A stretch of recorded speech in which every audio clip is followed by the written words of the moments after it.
안녕하십니까. 성기영의 경제쇼 아나운서 성기영입니다. 오늘 20일 도널드 트럼프 미국 대통령 당선자의 취임을 앞두고 트럼프 2기 행정부가 글로벌 경제에 미칠 영향에 전 세계 이목이 집중되고 있는데요. 특히 트럼프 당선자는 중국 제품에 60에서 100%의 관세를 물리겠다고 으름장을 놓고 있어서 중국 측은 긴장할 수밖에 없는 입장입니다. 물론 중국은 트럼프 당선인의 관세 위협에 보복 대응에 나설 수 있다고 자신하고 있지만 사실상 내세울 만한 카드가 많지 않다고 외신들은 분석하고 있던데요. 트럼프 2.0 시대 이 고관세에 중국의 대응책은 무엇이고 또 더욱 심화될 미중 갈등이 세계 경제는 물론 우리나라의 경제에 미칠 파장에 대해서 오늘 자세히 짚어보겠습니다. 2025년 올해 1월부터는 중도 상환 수수료와 신생아 특례 대출 소득 요건 등이 달라진다고 합니다.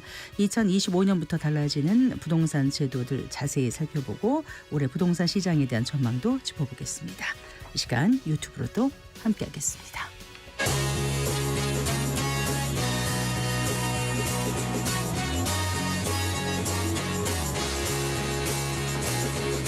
경제 시야를 넓혀드립니다.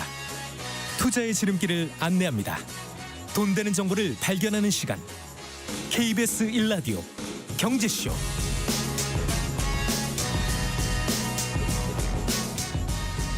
먼저 오늘의 주요 경제 뉴스부터 정리해드리겠습니다. 경제 뉴스 브리핑 손서구 경제평론가와 함께합니다. 어서 나오십시오. 네, 안녕하십니까. 안녕하세요. 정부가 올해 1%대의 저성장을 전망했네요. 네, 정부가 오늘 2025년 경제정책 방향을 발표를 했습니다. 이게 오늘 경제계에선 가장 큰 화두였는데 이걸 보면 올해 우리나라의 실질 국내 총생산 증가율 정부가 예상한 거는 1.8%였습니다. 우리가 이제 잠재 성장률이라고 해서 정확하게 이제 현상 유지 정도 되는 성장률 2%라고 보면 그것보다 낮은 거를 제시한 거죠. 그리고 이제 기존 전망치가 2.2%였거든요.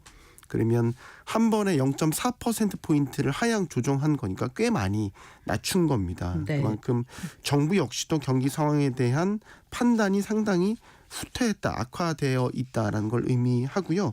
한국은행이 올해 성장률 전망치 현재 1.9% 제시하고 있으니까 이 하는 전망치보다도 낮거든요. 네. 보통 정부 성장률 전망치는 약간의 목표의식이 담겨 있기 때문에 네. 보통은 하는보다는 조금 높게 잡는 편인데 하는보다도 지금 낮게 잡은 그만큼 거죠. 좀 심각한 상황인 것 같습니다. 맞습니다. 네.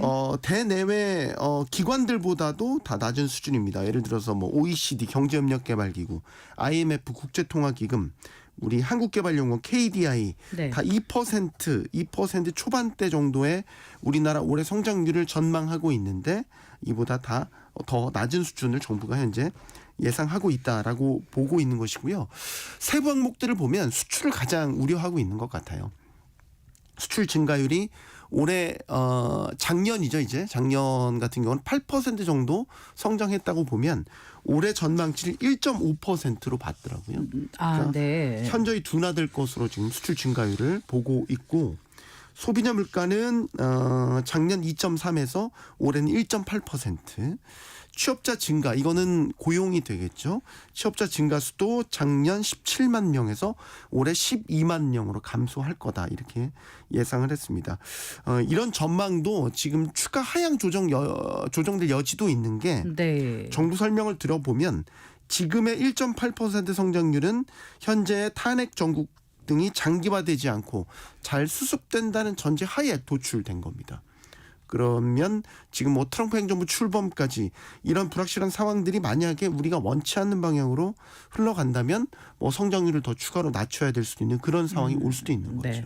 일단 정부는 이제 경기를 좀 끌어올려서 성장률을 잘 방어해내야 할 텐데 네. 어떤 대책들을 갖고 있을까요? 여러 가지 내놨는데요. 전반적인 기조를 보면 사실상의 총력전이다 네. 이렇게 볼 수 있겠습니다. 일단은 상반기에 가용 재원을 총동원하겠다. 그래서 경기를 방어하겠다라는 건데 예를 들면은 재정 집행을 좀 집중적으로 하겠다라는 겁니다. 공공부문으로 분류되어 있는 가용 재원 18조 원, 민생 관련, 경기 사업 관련 85조 원 중에 40% 이상을 1분기에 집중적으로 집행한다라는 방침을 밝혔고요. 네. 만약에 이렇게 조기 신속 집행을 했음에도 불구하고 여전히 좀 부족하다. 경기 대응에 부족하다라고 판단되면 추가 경기 보강 방안을 강구하겠다. 네. 이렇게 밝혔거든요. 이거는 정부 기조가 확실히 변한 게 그동안 정부가 추경에 있어서는 계속해서 부정적이었거든요. 정치권의 요구에도 좀 응하지 않았었죠. 근데 추가 경기 보강 방안을 언급한 것은 이제 추경 편성까지도 가능성을 열어놓고 검토하겠다라는 뜻으로 해석이 됩니다. 세부적으로 좀 더 들여다볼까요? 일단 그 올해 수출 성장률이 크게 둔화된다고 전망하지 않았습니까? 네, 그 트럼프 행정부의 관세 정책에는 또 어떻게 대응할지도 궁금한데요. 맞습니다. 정부가 올해 수출 그 지원 방안으로 일단은 360조 원의 무역금융을 공급하겠다라고 밝혔거든요. 네. 360조 원이면 역대 최대 규모입니다.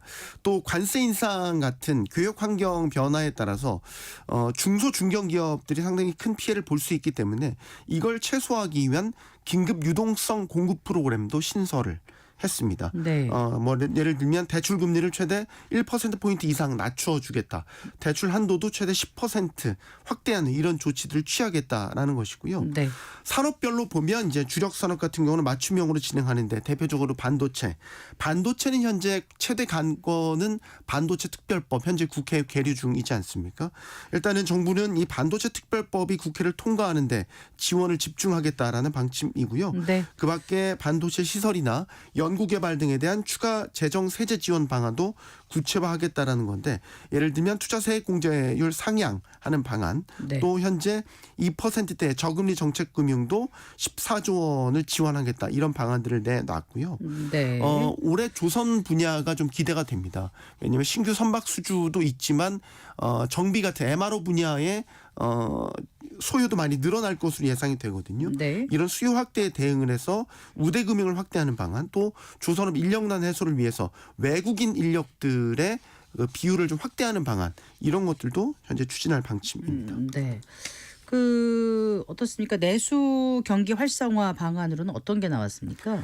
일단 소비 활성화 부분에 초점을 맞춘 부분부터 살펴보면 올해 상반기에 소비분에 대해서 20% 추가 소득공제를 추진하겠다라는 방안이 포함되어 있고요.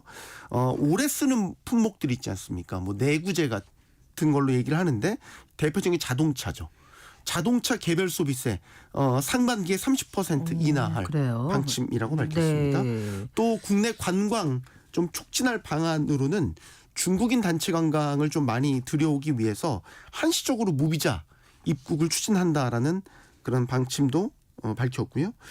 소상공인 지원과 관련해서는 지금 채무조정 프로그램 새출발기금 대상을 확대하겠다. 그 외에 취약 차주들에게 대한 추가 상환 유예도 검토하겠다라는 방향성을 내놨고요. 네. 이런 채무 조정을 비롯해서 성실하게 빚을 상환하는 성실상환자나 혹은 경쟁력 제고가 가능한 이런 소상공인들을 대상으로 한 맞춤형 지원 방안도 추진하겠다라고 밝혔습니다. 네네. 전환보증 대출 규모 2배 늘리겠다. 상환 연장, 대안대출 대상도 확대하겠다는 방안 등이 포함됐고요.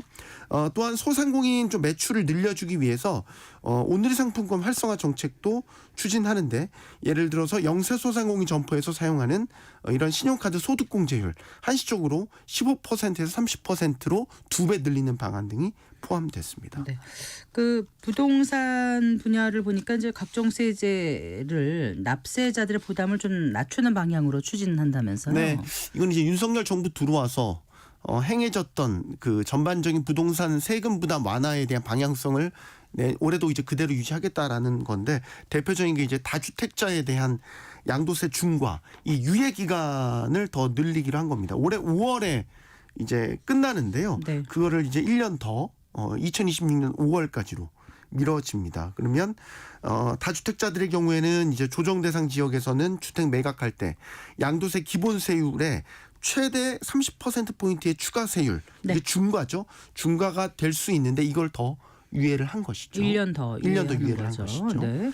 또 비수도권 지역 지금 이 지역 같은 경우는 저가 주택에 대한 세제 혜택을 강화를 했는데 이제 보유세 일환이죠. 종부세, 종합부동산세와 관련해서는 1세대 1주택자 특례를 적용할 주택 범위를 확대한다라는 것이 골자입니다. 네. 그래서 1주택 세대가 비수도권 지역의 주택을 추가로 매입하고 그럼에도 불구하고 종부세 같은 경우는 1주택자만큼만 내려면은 공시 가격이 3억 원 이하여야 되는데 이걸 네, 좀 네. 높이는 거예요. 기준선을 4억 원 이하로 이제 좀 높이는 거고요. 취득세를 중과하지 않는 비수도권 주택 기준도 공시 가격 1억 원 이하에서 2억 원 이하로 완화하는 방안이 포함됐습니다. 네. 공공주택을 확대하는 방안도 포함됐는데 네, 네. 공공 분양주택 뉴홈이죠. 뉴홈 올해 10만 호 공급하고요. 공공주택, 공공지원, 민간임대주택 13만 8천 호를 착공할 계획이다 밝혔습니다. 네. 자, 나라박 소식 좀 들어볼까요? 네. 우크라이나가 자국의 영토를 경유해서 유럽에 공급되는 그 러시안 천연가스 네, 이거를 그 새해 첫날부터 공급을 막았다는 네, 소식이 막았습니다. 들리더라고요. 네네. 이거는 사실 우리한테도 이제 영향이 있는데 일단은 1일 오전 8시를 기해서 이제 러시아산 가스가 우크라이나를 관통하는 그 가스관을 막은 것이고요. 공식적으로는 지난해 말까지 5년간의 사용 계약이 이제 종료가 된 거고 그거를 연장을 해야 되는데 우크라이나가 연장을 거부하고 이제 막은 것이죠. 네. 이 우렝고이 가스관이라고 하는 곳이에요. 네네. 이게 이제 우크라이나를 거쳐서 뭐 슬로바키아, 체코, 독일까지도 가지 않나요? 네, 다 연결되는 네. 구간인데 이게 지난 한 50년 동안 사용해온 유럽으로 가는 주요 가스관 중에 하나입니다. 그래서 이게 러시아와 우크라이나가 전쟁 중에도 계속해서 사용해 왔던 곳인데 이번에 중단을 한 것이고요. 네. 우크라이나가 우렝고이 가스관 사용을 막은 거는 일단은 러시아의 주요 수입원이 가스 판매니까 이거를 좀 저지를 해서 재정적 타격을 주겠다. 네. 라는 것으로 해석이 됩니다. 우크라이나도 여기에 운송료를 받거든요. 꽤 큽니다. 연간 8억 달러 정도를 받아요. 그렇군요. 우리 돈으로 보면 1조 원이 넘는데 네. 이거를 손실을 감수하고서라도 이 가스 판매 감소로 약 50억 달러 정도의 러시아가 손실을 볼 걸로 예상되거든요. 네. 그러니까 8억 달러의 손실을 감수해서라도 50억 달러의 재정적 타격을 러시아에 주겠다. 이런 심산이죠. 네, 근데 이제 한겨울이잖아요. 지금 이제 우크라이나가 이 가스관 막아버리면 네. 그동안 이제 러시아산 가스를 받아서 사용해 왔던 유럽 국가들에게 타격이 네. 크지 않을까요? 국가별로 조금 다르긴 한데 전체적으로 보면 2년 전에 기억하실 거예요. 그 러시아 우크라이나 전쟁 초기에 네. 가스관 폭파한다, 뭐 막는다 이래가지고 유럽이 난리가 한번 났지 않습니까? 그러니까 그때와 비교를 하면 지금은 되게 차분하게 대응을 하고 일부분 또 자신감도 내비치는 게 네. 일단 러시아산 가스에 대한 유럽 국가들의 의존도가 상당히 낮아 떨어졌죠. 네. 최고 높았을 때가 한 35%였는데 네. 지금은 한 8% 정도로 의존도가 낮아졌고 네. 이게 이제 대체 가스가 많이 찾아졌어요.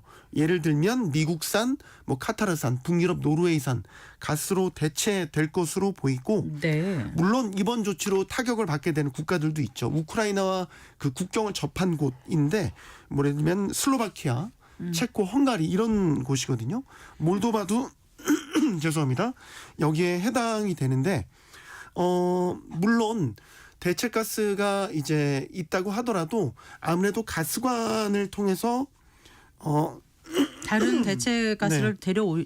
가져오려면 아무래도 비용이 좀 올라가지 않겠습니까? 네, 제가 네. 목이 매서 죄송합니다.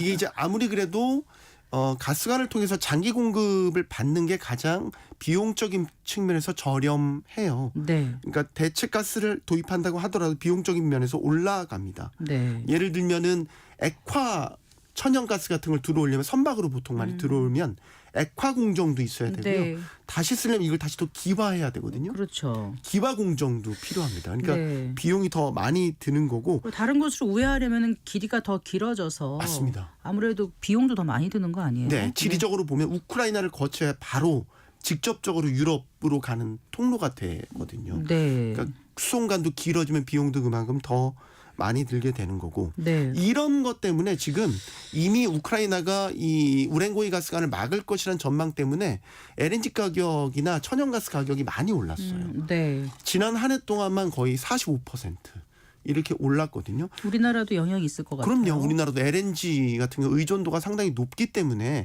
네. 이번 사태로 전반적인 국제 천연가스 가격이 올라가게 되면 우리한테도 타격이 가는 거고 우리도 천연가스 들여와서 난방 수요도 일정 부분 강담하고 전력도 생산을 하니까요.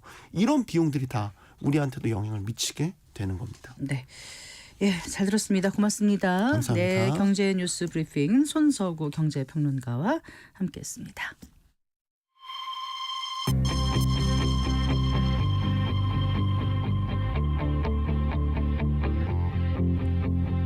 경제 전문가의 원포인트 레슨. 꼭 알아야 할 정보와 이슈를 알기 쉽게 풀어드립니다. 대한민국 경제 고수와 함께 투자의 맥을 짚는 KBS 일라디오 경제쇼. 진행의 성기영 아나운서입니다. 네, 4시 21분 향해 가고 있습니다. 최근 엔비디아발 반도체 갈등으로 이 미국의 그러니까 중국에 대한 추가 반도체 제재 하루 만에 또 중국이 맞불 제재로 반격하면서 도널드 트럼프 미 대통령 당선인 취임 전부터 지금 양국의 무역 전쟁이 더욱 심화되고 있는 모습인데요. 오는 20일 트럼프 취임 이후 미중 관계가 어떻게 진행될지, 트럼프 당선인의 고관세 기조로 미중 관계가 더욱 격화될지 관심이 집중되고 있습니다. 그리고 이 트럼프의 고관세 정책에 맞서는 중국의 대응책은 무엇일까 궁금한데요. 오늘 여기에 대해서 얘기 나눠보겠습니다. 전병서 중국경제금융연구소장 스튜디오에 모셨습니다. 반갑습니다. 안녕하세요. 새해 복 많이 받으십시오. 네. 자, 우선 지난달 말에 엔비디아 AI 칩을 두고 이제 미중 반도체 갈등이 증폭됐던 그 일에 대해서 잠깐 좀 살펴볼까요? 지난달 20일이었었죠, 소장님. 미국의 엔비디아 칩이 중국에 유출됐다면서 조사에 착수했다면서요. 그 얘기 좀 해주실까요? 네, 엔비디아 칩이 AI 칩의 핵심이기 때문에 이미 1년 전에 오피셜리는 금지를 시켰어요. 네. 근데 워낙 이제 마진이 좋다 보니까 네. 중국으로 밀수를 하는 것이 공공연한 비밀이었고, 네. 그래서 이제 들리는 얘기는 밀수 조직이 8개 이상 존재한다. 그래서 그러니까 중국의 AI 칩을 밀수하는 조직이. 근데 네. 이제 문제가 중국 자체도 이 시장이 수천억대 시장이기 때문에 마진이 너무 높은 거죠. 그리고 또 이제 미국에서 수출하는 쪽도 BIS가 벌금을 물릴 수 있는 상한이 3억 달러 그 정도밖에 안 되기 때문에 네. 걸리더라도 이게 이제 벌금 내고 나면 되지 이제 이런 것들이 좀 있었고요. 거래 대금이 어느 정도나 될까요? 그건 알 수가 없죠.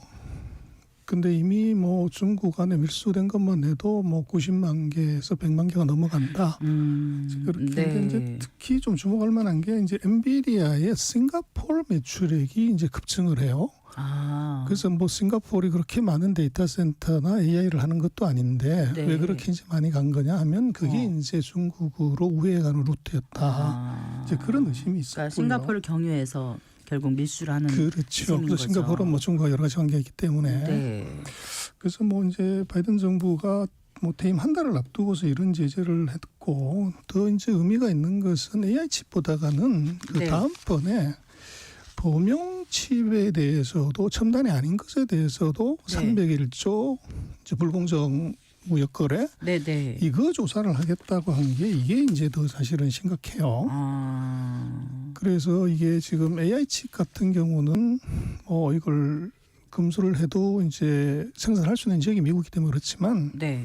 범용 반도체의 경우는 이것은 전 세계에서 중국이 대만 다음으로 네.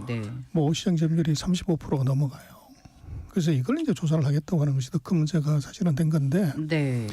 그래서 중국이 이미 1년 전에 AI 반도체는 제재를 받았기 때문에 네. 그것은 이제 포기하거나 또는 다른 루트를 쓰는 거지만 이제 범용 반도체에 대해서 제재한다는 것을 중국 아주 강력하게 나왔어요. 그래서 이제 네. 어떤 의미냐 그러면 결국은 이제 바이든 정부가 최대 업적으로 내세우는 것이 IRA, 네. 그다음에 칩스법. 네. 그래서 반도체와 배터리, 전기차에서 이제 큰 업적이라고 생각을 하는데 지금 네. 트럼프 대통령이 취임하면서 하는 얘기는 IRA 폐지하겠다. 네. 인플레이션 칩스법? 감축법. 네. 그렇죠. 칩스법 마찬가지로 반도체법. 이것도 이제 폐지해야 된다 이렇게 보니까 네. 그 자기 업적 쌓기에 이제 어떻게 뭐 말뚝을 박는 그래서 중국에 퇴임 한 달 앞두고서 네. 뭐 불공정 거래 조사를 한다고 해도 네. 이건 뭐 90일에서 1년 반 이상 걸릴 수 있기 때문에 네. 자기 한 달 남은 정부에서는 뭐 의미가 없어요. 그래서 이거는 실제로는 트럼프가 해야 되는 건데 이걸 했다는 것은 굉장히 좀 이제 쇼맨십 뭐 이런 형태로 봐야 되는데 네. 그 배경은 이런 것 같아요. 중국이 지금 전 세계에 짓고 있는 반도체 공장이 한 42개인가 되는데 아, 그래요. 그중에서 18개를 중국이 짓고 있어요. 네. 근데 그게 전부 레가시 칩이라는 거죠. 네. 그렇게 되면 앞으로 이제 2년 반 뒤에 범용 반도체 시장에서 중국의 점유율이 굉장히 높이 올라가기 때문에 네. 미국으로서는 이걸 이제 견제를 하겠다 하는 것의 의도가 이번에 그 뭐 301조 적용의 뭐 배경이다 그렇게 볼 수 있을 것 네. 같습니다. 근데 AI가 실제로 그 군사용으로 활용이 되는 것을 이제 미국이 우크라이나 전쟁을 통해서 봤다면서요. 그렇죠. 그러면서 중국이 이걸 또 현실화시킬까봐 제재 수위를 높이기 시작한 게 이제 반도체 AI 쪽을 좀 제재하기 시작한 건가요? 그렇습니다. 네. 그래서 뭐 이미 보여진 게 $500짜리 뭐 이제 값싼 드론이 네. 이제 $500만 탱크를 뭐 부시고 네. 또 뭐 $5천만 되는 이제 미사일 방어 시스템을 드론에 가서 부시는 걸 봤기 때문에 네.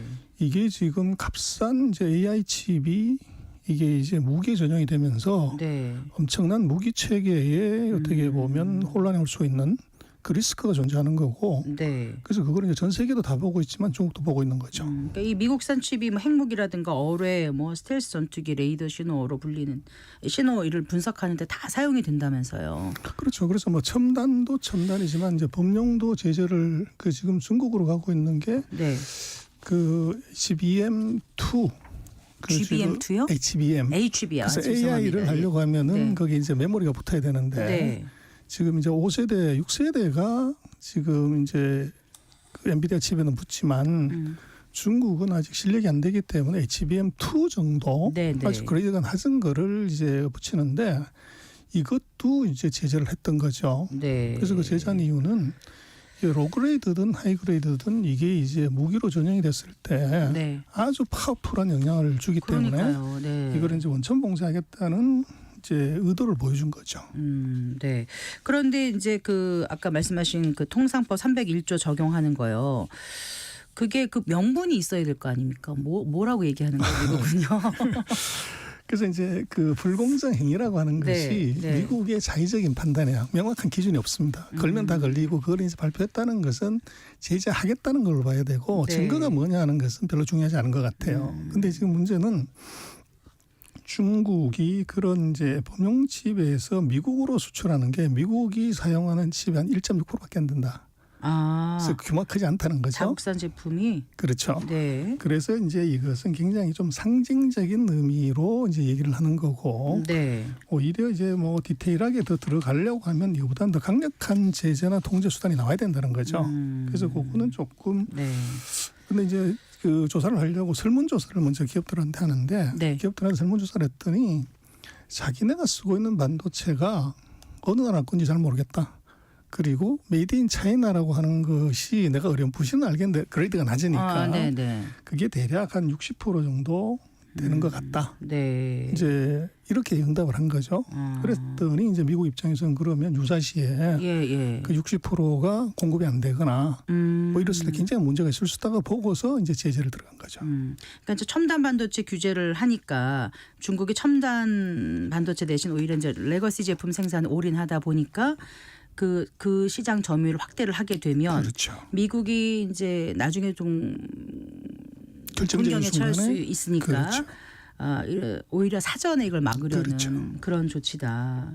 예, 그래서 301조 적용까지 하면서 나섰는데 중국도 여기 가만히 있지는 않을 것 같거든요. 그래서 이제 뭐 미국이 어떻게 보면은 그 중국을 단칼에 급소를 눌러서 제압을 해야 되는데 네. 이게 급소를 안 누르고 뭐 팔이나 다리를 찔러서 중국의 내구력하고 저항력만 키우는 그래서 그런 이제 결과가 나오는 것 같아요. 그러니까 어떻게 보면 약간 좀 찔끔찔끔 제재를 그렇죠. 했다. 네. 그래서 미국이 뭐 벌써 3년째 그 반도체 관련되는 거 제재를 했는데 네. 첫 번째가 그 파운드리. 네. 그래서 우리 삼성이 지금 문제가 되고 있는 반도체 위탁 생산하는 그렇죠. 거예요. 그게 이제 중국의 SMIC라고 하는 회사 이걸 하는데 네. 네. 이 회사가 뭐 2년 전만 해도 전 세계 랭킹 5등 6등을 했어요. 근데 지금 세계 3위 3위로 정도까지 올라온 올라왔죠, 거죠. 소장님. 그래서 이게 이제 소위 말하는 제재 역설입니다. 아. 그래서 제재를 했더니 죽어야 되는데 보통 오히려 통제를 하면 기업이 도산하거나 좌초하거나 위기가 되는데 중국은 오히려 제재 커져버린 역설이 나서 일어나서 반대로 오히려 커져버린 거예요. 그렇습니다. 그리고 네. 이제 우리가 디램이나 뭐 이제 낸드 같은 메모리 제품에 있어서도 네. 똑같은 현상이 나타났어요. 그래서 지금 우리는 이제 DDR5를 디램에서 주로 많이 이제 생산하고 양산하는데 네, 네. 중국은 DDR4 정도 한 세대 늦은 걸 하다가 네. 지금 작년 말 그리고 이제 금년에 들어서는 DDR5를 대량으로 생산을 해서 네. 이게 이제 전 세계 반도체 시장 가격에 영향을 주는 아. 그래서 우리 삼성전자가 뭐 이제 좀 어렵다고 하는 것의 네. 이유도 중국의 그런 이제 DDR5의 양산 그리고 이게 성능은 좀 떨어지지만 이제 가격을 낮춰서 팔아버리는 거죠. 그러니까 우리가 한참 좀 우리보다 아래라고 생각했던 중국 반도체 산업이 이제 본격적으로 위협하고 있는 그런 모양새를 띄는 것 같은데 이 중국산 범용 반도체에 대한 불공정 행위 조사에 착수하는 등 이렇게 제재를 하는 게 업계에서는 뭐 이미 늦었다 이런 반응도 나온다면서요? 늦었죠. 늦었고 이제 그건 제재해도 예. 이게 이제 중국이 이미 생산 능력을 갖췄기 때문에 제품을 제재를 한다고 해도 이미 생산을 자체적으로 할 수 있기 때문에 그래서 네. 지금 최근 한 1년 반 동안을 보면 중국의 반도체 장비 수입이 네. 과거 3년 평균치의 거의 3배 가까운 걸 수입을 했어요. 그 그래요. 얘기는 앞으로 한 2026년에서 7년까지는 반도체 장비를 수입하지 않더라도 생산을 할 수 있는 단계까지도 왔다는 거죠. 그래서 말씀하신 것처럼 이게 제재를 이게 제품이나 기술에만 포커스하고 장비를 이걸 이제 미정하는 사이에 예. 중국이 생산 능력을 갖춰버린 네. 이제 그런 일이 벌어진 거죠. 근데 그 뭐죠? SMIC는 그렇다고 치고요. 그 창신 메모리인가요? 그 CXMT. 예. 그 경우는 왜 제재 대상이 안 들어 규제 대상이 안 들어갔어요? 그게 이제 지금 이번에 제재한 것은 그 HBM 그 우리가 고대파 만들고 메모리, 있는 네. 예, 그거를 이제 제재를 했는데 창신 메모리는 아직 그거를 만들 실력은 못 돼요. 아. 근데 그것도 사실은 원천적으로 막았어야 되는데 얘들도 네. 지금 HBM2를 시작을 하고 있기 때문에 네. 거기에는 미국하고 일본의 반도체 장비 회사들의 로비가 있었던 것 같아요. 그래서 지금 금년 상반기까지 보면 전 세계 5대 반도체 장비 회사들의 대중국 매출 비중이 역사상 사상 최대예요. 네. 대략 한 30% 정도가 이제 중국에서 오는데 이게 이제 줄어드는 것에 대해서 이제 로비를 한 거죠. 그러다 보니까 네. 이게 정말 아이러니하게도 CXMT가 제재에서 빠지는 이제 이런 일이 벌어진 것 같아요. 그래서 이런 가운데 이제 트럼프 당선인이 모든 이제 수입품에 10 내지 20% 보편 관세를 부과하고 또 뭐 취임 첫날에 멕시코하고 뭐 캐나다 25% 그리고 중국에는 기존 관세에 더해서 10% 추가 관세 부과하겠다고 밝혔지 않습니까? 이대로 될까요? 뭐 취임 얼마 남지 않았는데요. 그래서 이제 관세는 뭐 트럼프의 대표 정책이기 때문에 시그너처 메뉴이기 때문에 시그니처가 여기서도 나옵니까? 네, 만약에 이거를 네.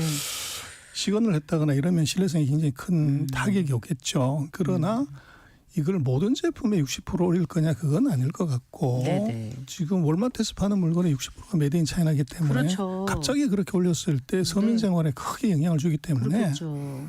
1단계 무역합의 때 했던 것이 4년 전처럼 네. 아마도 한 4단계로 나눠서 단계적으로. 그렇죠. 25%, 40%, 뭐 60% 이런 식으로 이제 갈 것 같고 네. 그래서 그러나 아마 취임했을 때 상징적인 의미의 조치는 반드시 할 것 같습니다. 그렇군요. 그 트럼프 일기를 좀 복귀해 보면 트럼프 스타일이라는 게 좀 엄포를 놓고 협상을 끌어내는 스타일이라고 많은 전문가들이 얘기를 하더라고요. 이 그 오늘 20일에 트럼프 취임식에 시진핑 주석이 초대받았다면서요. 네. 네, 이 부분은 어떻게 해석을 해야 될까요? 그래서 꼭 촉한제에 나오는 그 홍문현처럼 항우가 이제 유방을 초대하는 네. 그 음모하고 어떻게 보면 모략이 넘치는 네. 전형적인 그런 이제 잔치를 한 것 같아요. 그래서 워싱턴의 홍문연이라고 하더라고요. 예. 그래서 네. 만약에 시진핑이 간다고 하면 미중 관계는 초기 단계에서는 그렇게 긴장하지 않을 수 있어요. 사전에 뭔가를 기브앤테이크를 했다는 얘기고. 그러나 제가 볼 때는 뭐 네. 시진핑이 갈 가능성이 거의 없어 보이는데, 그래서 이유는 첫 번째 미국의 그 황제 내관식에 들러리 서지 않는다. 네. 그리고 두 번째는 요게 날짜가 1월 21일에서 그럼 중국 춘절. 바로 직전입니다. 아, 네. 그래서 중국도 이제 뭐 국가 지도자들도 여러 가지 행사가 있고 네. 지금까지 관례로 보면 춘절 전후에 국가 지도자가 해외를 순방하는 경우가 없어요. 아, 그렇군요. 이제 그런 뭐 두 가지 이유도 있고 네. 아마 간다고 하면 미국하고 중국 사이에서 뭔가 주고받는 것이 사전 합의가 돼야 되는데 네. 문제는 트럼프 정부는 지금 실제적으로 정책을 실행할 관료들이 아직 인주를 못 받았기 때문에 실행 담보력이 없어요. 그러네요. 그래서 네. 아마 제가 볼 때는 그 초대는 받았지만 아마 가지는 않을 가능성이 대단히 높습니다. 그 중국 통이시니까 잘하실 것 같아요. 시진핑 주석은 협상 스타일이 어떤 건가요? 트럼프 당선인과 잘 어떻게 맞을까요? 어떨까요? 그래서 제가 볼 때는 뭐 트럼프 같은 경우는 봉둥이를 들고서 이들은 슈퍼맨 스타일이라고 하면 시진핑은 인내와 뚝심의 화신. 그래서 네. 이제 시간으로 보는. 그래서 시진핑의 배경을 보면 네. 그 아버지가 부총리였어요. 금수저였죠. 네. 그런데 초등학교 끝나고 중학교, 고등학교 5년 동안을 그 산시성에 있는 산속 토굴에서 5년을 살았어요. 그래서 이제 문화대혁명 때 아버지가 이제 하방되면서 네. 가족들도 다. 그래서 시진핑은 뭐清华대학을 나왔고 거기서 박사를 한 사람이지만 중고등학교 졸업장이 없어요. 아, 그렇군요. 그래서 그럴 정도로 이제 어떻게 보면 인내심, 뭐 이제 흑수저의 삶을 살아봤던 사람이기 때문에 네. 내구력이 굉장히 강해요. 예. 그리고 이제 재미난 것이 이제 시진핑이 어떤 책을 좋아하냐는 거를 이제 글로벌 타임스가 쭉 한번 조사를 한 적이 있는데 네. 1번이 논어고 2번이 사기입니다. 그래서 역사 공부를 많이 했다는 거죠. 네. 그래서 조금 더 긴 시각으로 내다보는.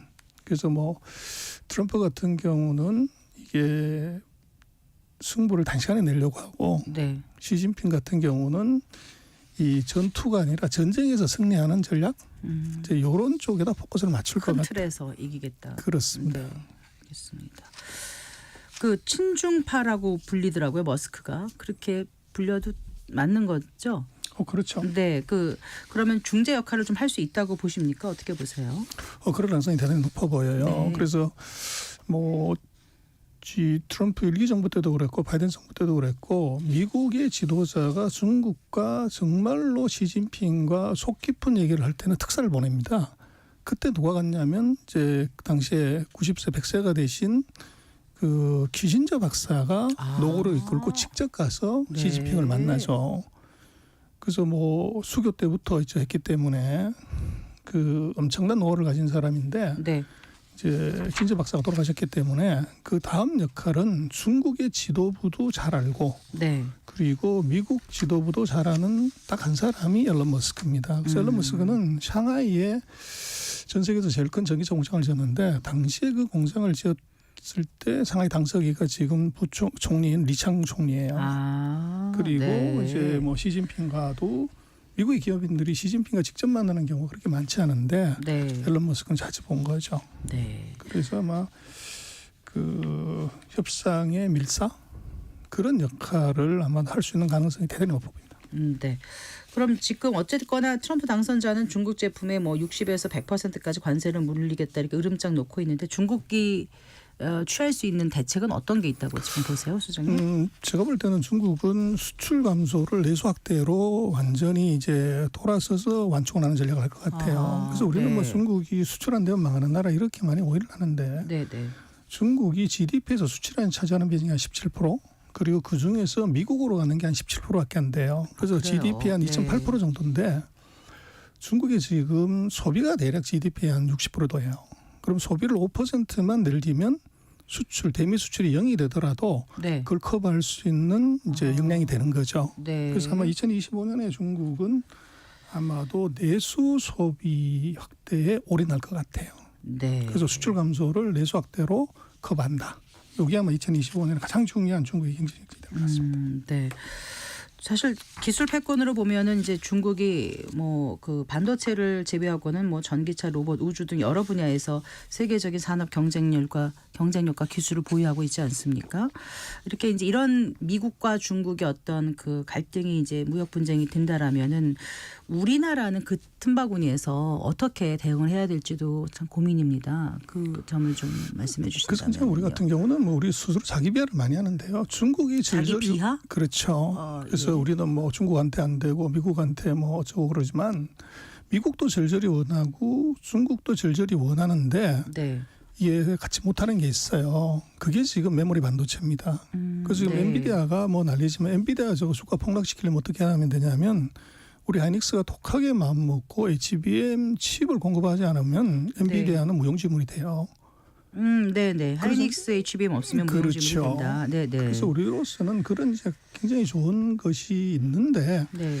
이걸 어떻게 레버리지 걸어서 미국과 중국과 협상을 하고 우리가 유리한 점을 찾아내냐 하는 것이 중요할 것 같아요. 네. 그래서 뭐 전통 제조업에서는 중국이 세계를 다장하고 있기 때문에 전통 제조업에서 우리가 중국한테 뭐 밀렸다 뭐 이런 얘기는 이미 지나간 얘기고 네. 지금 있는 상태에서 있는 것 중에서 잘하고 있는 것들을 갖고서 어떻게 레버리지를 걸 건가 네. 이게 굉장히 중요할 것 같습니다. 네.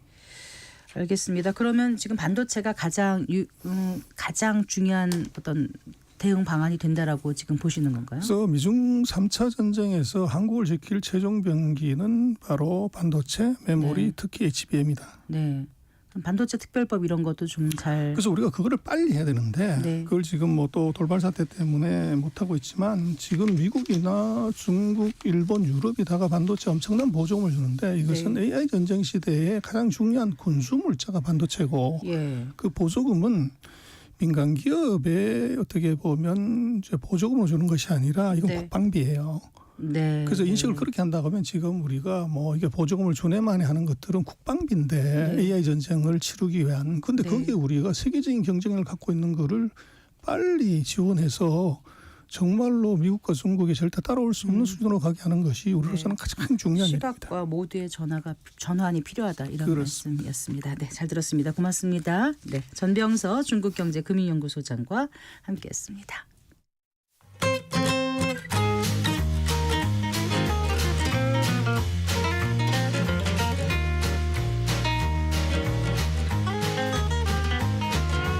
경제 맛집 투자 핫플. 지금은 돈 벌기 딱 좋은 시간. KBS 1라디오 경제쇼. 네, 한 주간 집값 동향 살펴보고 실생활에 도움이 되는 부동산 관련 소식들 발빠르게 전해드리고 있습니다. 오늘도 김인만 부동산경제연구소장과 함께합니다. 새해 복 많이 받으십시오. 네, 새해 복 많이 받으세요. 안녕하세요. 네, 아 정말 시간이 참 빨리 지나가는 것 같아요. 점점 빨리 가는 것 같습니다. 나이가 들었다는 얘기인가요? 네. 자, 먼저 주간 주택시장 동향부터 좀 살펴볼까요? 네네. 12월 5주차입니다. 2024년 마지막 주 통계가 이제 나왔는데요. 12월 30일 기준으로 조사한 통계 결과인데 네. 마지막을 서울 상승률을 보면 이제 0.00% 보합으로 이제 마무리를 했습니다. 네. 전국 수도권 지방은 다 하락 전환 이미 다 됐고요. 네. 전국은 마이너스 0.03%, 수도권은 마이너스 0.02%, 지방은 마이너스 0.04%인데 네. 서울이 0.01%였는데요. 마지막 주에 0.00% 보합으로 전환이 됐습니다. 분위기 자체가 그렇게 좋지 않다는 얘기고요. 서울의 재건축 재개발 일부 신축 단지들만 상승세 유지되고 있고요. 나머지 지역들은 모두 다 이제 하락으로 전환이 됐습니다. 서초구도 0.03%, 강남도 0.02%니까 핵심 지역들도 이제 상승률이 거의 다 멈췄다, 거의 둔화됐다라고 보여지고요. 이런 분위기라면 2025년 1월은 하락 전환도 저는 불가피해 보인다고 말할 수 있을 것 같습니다. 네. 자, 새해를 맞았는데 지난 한 해 부동산 시장 돌이켜 보면 한마디로 뭐라고 정리해 주시겠어요? 2024년요? 네. 2024년 저는 한마디로 이게 지나고 보니까 한여름밤의 꿈이 아니었을까. 우리 7, 8월에 네. 굉장히 거래가 많이 됐잖아요. 7월 거래량이 뭐 거의 9,000건, 9,200건 정도 거래가 됐었고 주간 변동률이 0.32% 정도. 지금 이제 0% 보합의 거래량도 12월 거래량 아직 집계가 끝나진 않았습니다만 마지막 오늘까지 보니까 1,681건이 나왔습니다. 서울 네. 아파트 거래량이요. 네. 아직 통계가 좀 남아 있습니다만 2,000건을 넘기기가 좀 쉽지 않을 것 같습니다. 그렇게 바라본다면 7월에 9,000건 거래가 됐던 게 진짜 한여름밤의 꿈처럼 네. 진짜 그런 일이 있었나 싶은 생각이 들 정도로 굉장히 분위기 안 좋아졌는데 이게 그림으로 보면 약간 산처럼 이렇게 네. 됐거든요. 결국에는 상승분을 다 반납을 했고. 그러고 보면은 이렇게 네. 항상 이렇게 업다운이 있는 것 같아요. 그쵸? 2023년도 그랬고요. 네. 2024년도 이제 이런 모양새 그래서 막 한여름밤의 오를 때 내가 못 사면 꿈이었는데 어떡하나 막 초조하고 아쉽다 하고 안타깝다 했는데 또 지나고 보면 그때 못 사거나 안 사길 잘했다 이런 생각도 들고 최근에 이제 그런 분들이 여름을 네. 내가 잘 참았어라고 이제 말씀하시는 분들이 좀 있는데 네. 2025년도 이제 이런 모양이 될지 많은 분들이 이제 상저하고 뭐 예상을 하고 있는데 상반기에는 내려가고 하반기에 오른다. 하반기는 반등할 수 있다라고 이제 대부분 전문가들이 이제 그렇게 예상을 좀 하고 어떻게 있습니다. 생각하세요? 그러면 소장님께서는? 저도 일단 말은 상저하고라고 이제 하고 있는데요. 이제 전제 조건이 있습니다. 상저하고의 전제 조건이 뭐냐면 두 가지 이제 불확실성이 좀 제거가 돼야 되는데요. 첫 번째는 국내 정치의 불확실성이 상반기에 제거가 돼야 된다라는 네. 게 첫 번째고요. 두 번째는 앞서서도 이제 트럼프 이야기가 나왔는데 트럼프가 되면 뭐 고금리 강달러가 될 것이라는 불확실성. 트럼프의 주요 정책이 이제 관세 정책이 있고 감세 정책이 있고 이민자 정책이 있는데 네. 이런 정책들이 트럼프 공약처럼 시행이 되면 결국에는 미국 물가가 올라갈 가능성이 높고 물가가 올라가게 되면 고금리 강달러가 될 수도 있다라는 네. 걱정인데 이렇게 걱정이 될지 아니면 그냥 협상용이야. 하반기 되면 잘 될 거야라고 될지는 모르겠는데 일단 우리가 걱정하는 것이 잘 넘어가서 이게 협상용 정도로 되고 국내 정치 불확실성이 제거가 된다면 네. 하반기에 저는 반등은 가능하다. 2024년처럼 뭐 9,000건 정도 이런 거래량이 나오지는 않을 것 같은데 그래도 네. 약간 올라가는 정도의 모양새는 보여줄 수가 있고요. 임대차 시장은요? 전세 임대차 가격. 시장은 저는 강세가 될 것 같습니다. 그래요. 상반기는 살짝 올라가고요. 하반기는 더 올라가는 상황이 될 것 같습니다. 네. 그래서 임대차 시장은 좀 강세가 예상이 되는데 매매 시장은 불확실성에 따라서 상저하고가 될지 상저하저가 될지는 불확실성에 달려 있는 것 같습니다. 예, 자 이제 작년은 그렇고요. 새해가 됐으니까 이번 올해 그 달라지는 부동산 제도 좀 간단하게 요약해 주실까요? 네, 1월부터 한번 살펴보겠습니다. 네. 1월부터 달라지는 제도. 제일 먼저 제가 소개해 드릴 게 이제 중도 상환 수수료 대출입니다. 네, 네. 우리 대출 받게 되면 중간에 제가 목돈이 생겼으면 이제 상환하게 되면 수수료를 내야 돼요, 은행에. 이게 좀 아깝죠. 네. 주택담보대출 같은 경우는 1.2에서 1.4%, 네. 신용대출은 0.6에서 0.8%인데 이게 한 4억 정도 빌리게 되면 1.2%만 하더라도 한 400만 원이 넘는 거예요. 500만 원 정도 되는 돈을 상환해야 되는데 부담스럽죠. 그래서 이 돈을 1월 13일부터 이제 50% 감면을 해주겠다는 건데 네. 이게 잘 알아봐야 되는 게 기존 대출 받으신 분들은 대상이 되지 않고요. 1월 13일부터 신규 대출 받으신 분들은 중도 상환 수수료가 50% 감면이 됩니다. 네. 저도 이게 기존 대출 받으신 분들 이게 될 줄 알고 좋아하다가 말았는데 요 네. 정확히 알아야 될 것 같고요. 그렇군요. 우리 또 자녀 출산하게 되면 신생아 특례 대출 네, 받게 네. 되는데 소득 요건이 있거든요. 소득 요건이 부부 합산 1억 3천만 원까지였는데 대기업 다니거나 이렇게 좋은 직장 다니시는 분들은 1억 3천이 좀 너무하지 않냐라는 비판의 목소리가 있어서 네, 네. 2억 5천만 원으로 상향 조정이 많이 됩니다. 올라갔죠. 많이 올라갑니다. 예. 그래서 대기업 다니시는 분들도 자녀 출산하게 되면 저리 대출 받을 수가 있고요.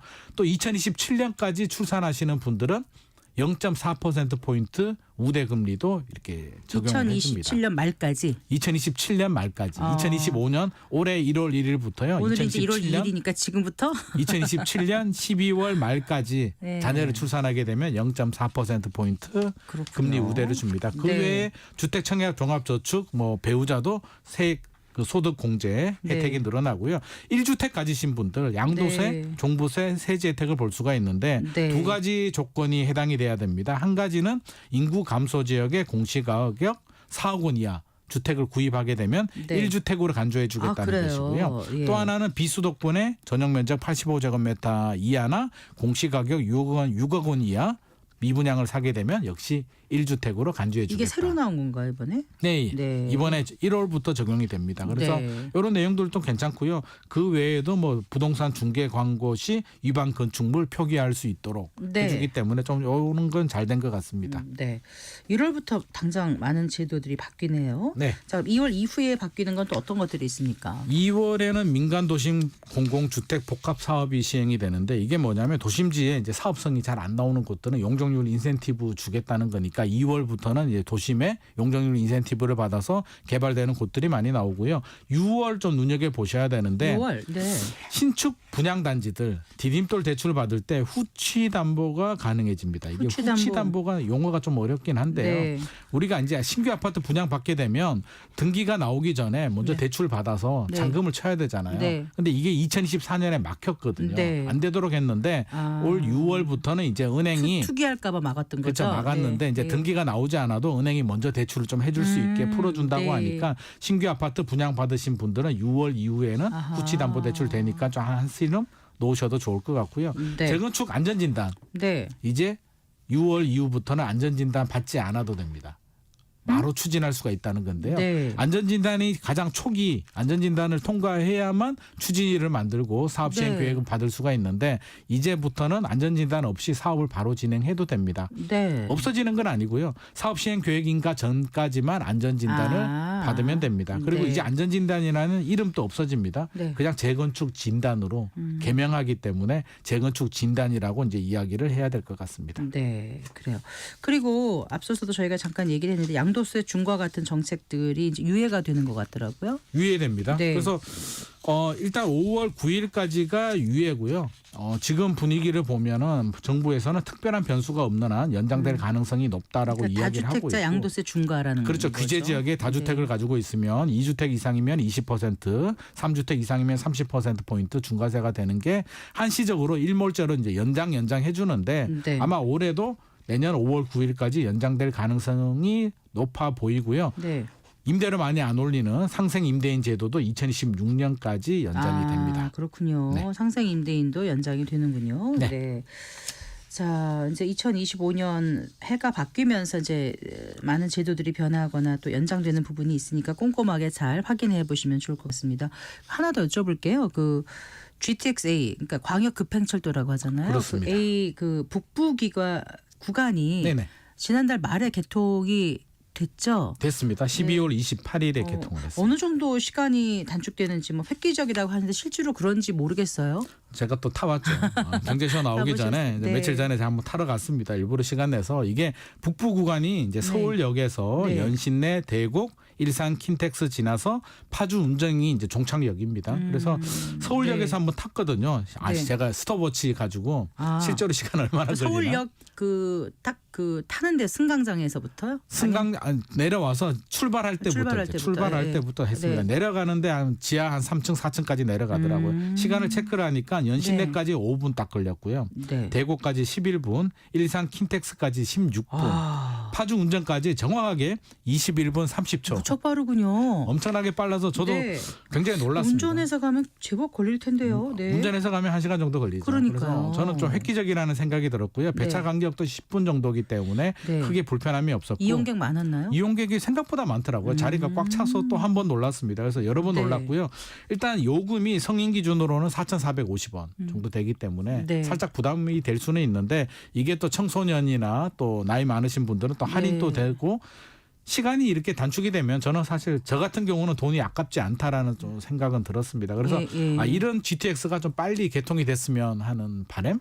네. 좀 생겼습니다. GTX B가 2030년 개통 예정이고요. GTX C는 2028년 개통 예정입니다. 그래서 빨리 좀 했으면 좋겠고 B, C는 아직 첫 삽도 안 뜨지 않았습니까? 아직 이제 공사 들어갔죠. 네. 그리고 제가 서울역이라고 말씀드렸는데 동탄 구간도 있잖아요. 아, 맞아요. 이게 어디서 막혔냐면 삼성역이 있거든요. 이게 뚫려야 제대로 이제 그렇죠. 동탄에서 많이 영동대로 돈다면서요? 복합환승센터 공사가 2028년에 마무리가 되기 때문에 2028년이 지나면 파주 운정에서 이제 동탄 신도시까지 이용할 수 있을 것 혹시 같습니다. 주변에는 집값이 좀 움직이나요? 현장 분위기 좀 보셨는지요? 움직인다기보다는 주변을 체크를 해봤는데요. 네.